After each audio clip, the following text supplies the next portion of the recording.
Malaysian প্রবাসী, মাত্র জুম্মার নামাজ পড়ে আসছি, আলহামদুলিল্লাহ। সবার জন্য দোয়া করছি, যারা জীবন দিয়েছে তাদের জন্য দোয়া করছি, যারা লড়াই করতেছে তাদের জন্য দোয়া করছি। কিন্তু আমরা ব্যাংকে টাকা ছাড়া বন্ধ করে দিছি। পৃথিবীতে যত প্রবাসীরা আছে সবার কাছে রিকোয়েস্ট, ওপেন রিকোয়েস্ট, আপনারা টাকা ছাড়া বন্ধ করে দিন। আপনারা টাকা ছাড়া বন্ধ করে দিন। পুষ্কর,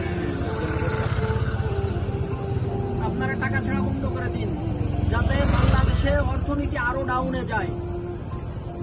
ছাত্র ভাইরা, তোমাদের সাথে আছি, তোমাদের সাথে আছি। আমরা যদিও প্রবাসে আছি, কিন্তু আমাদের মনটা তোমাদের কাছে আছে। সবসময় আল্লাহর কাছে দোয়া আছে।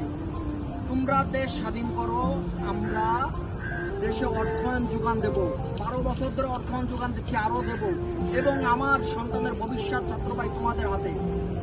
আমরা কোনো কোঠা চাই না, আমরা চাই সমান, আমরা চাই শিক্ষাই জাতির মেরুদণ্ড চাই। আমরা জিততেছি, ইনশাআল্লাহ।